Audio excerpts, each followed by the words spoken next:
supported Switching Seats. It's a crazy diss record to True. Meek Mill. True. Shout So- out Amanda Blaze. How you feel about Meek Mill right now? I'm proud of him and I'm disappointed in him. And my disappointments from Meek Mill come from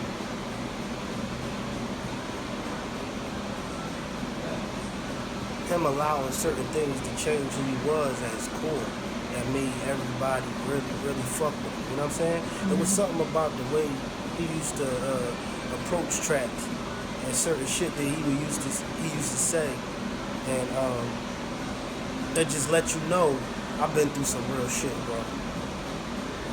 And when you come like that, man, ain't no way nobody can play you. You know what I'm saying? People know. Alright, I'm giving people too much credit. People don't know the difference between real shit and fake shit. Hold on. Some people do. And those are the people that gravitated to Meek, and I believe he lost a little bit of touch with that. And he's becoming somebody else. I think that might have been who he was the whole time, though, now. I don't know. Fuck me. It's like, no. I got love for him, but I don't. Because I know he don't got love for me. Because if he did, he would have came back and lent a hand, like I did when the shoe was on the other foot. I got a personal problem with Meek. Me and Meek got to talk. So what hand did you lend? Like, what are you talking about? For instance, perfect example. When I don't want to flip and make this, about no Meek shit. Right. Because motherfuckers be thinking like I got it out for him or that I need to say his name to do my thing. Not even. Y'all do fucking fell and slipped and bumped your head on something real sharp. And you think that's the case with me. But no, Meek, up and coming. I always had the streets lit way before Meek did. And it was because before the streets became all a nigga needed to get a buzz. Because at one point, you needed to have street credibility. You needed to know how to rap to a certain level. And you had to look the part. You know what I'm saying? You needed these three things together so that people could look at you like they want to look at you and treat you like they want to treat you. You had to look like a fucking somebody. You had to be a somebody. And you had to rap like you was a motherfucking somebody and you gave a fuck. You know what I'm saying? Yeah. But when after a couple years went past, all you needed was just the street credibility. As long as that guy from the street and that's all he talking about, he's good with us. Because, he can't be lying. It was that time, like before that came into play, it was really about rapping to a certain level. And I've always had the streets. And I remember when I hopped off that plane coming back from California the first time, it was a big hip hop awards for Philly through. And Young Bob and all these dudes from the Headshot era and all that, it was like, yo man, we really want you to do this song with me. And this is around the time when One Shot Kill. If you go listen to One Shot Kill, when I fucking bombed on Meek's ass, it was all facts. I didn't lie, I didn't make none of that shit up. It was all real shit. Meek they used to chase me around the clubs. Sis, what's up, bro? Yo, can we do a track with you? This is real shit. You know what I'm saying? Before Meek came up, I was already set in stone because they wasn't battle rappers. You know what I'm saying? So they had to work a little harder on the mixtape circuit. I was killing the mixtape circuit and I was killing rappers. So my shit was just always just up a notch, you know what I'm saying? And I remember at the Hip Hop Awards, his mom and his sister,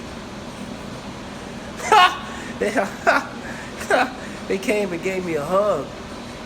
It was like, yo man, you know we gonna always look at you like you family, we love you for that. Because I pulled Meek up on stage at the Hip Hop Awards. And I think it was like it was a battle award they was trying to give out. And I was about to win it.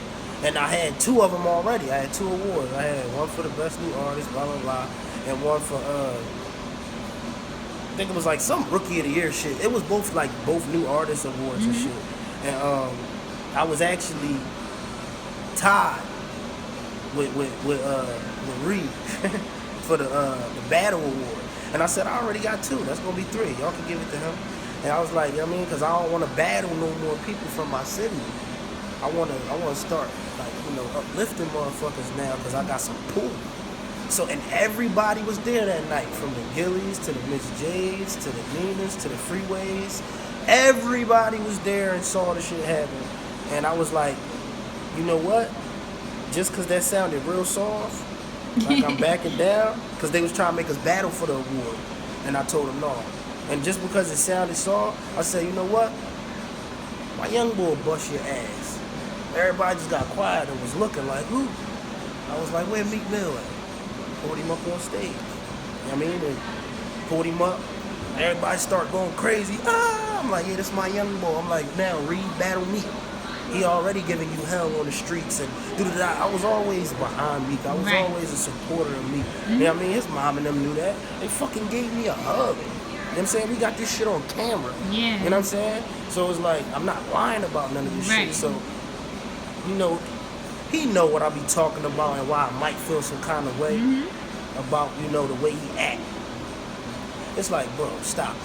You know what I'm saying? You act like in the back of your mind, it always bothered you that certain niggas was bigger than you. And now that you kind of got the lead, shout out to Rick Ross. The boss. You know what I'm saying? He put him on. He on some shit now. He want shit on everybody that he always felt. How does that really make you feel though? Because like in this industry, that happens a lot. Like people you really look out for, all of a sudden they get co-signed, they get on another level, and you're like, damn, like I was the first person to look out for you. So like, how does that really make you feel?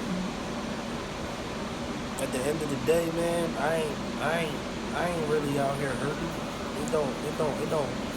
It don't kill me. It bothers me that I could call you out for it and know that it's facts and know that you front.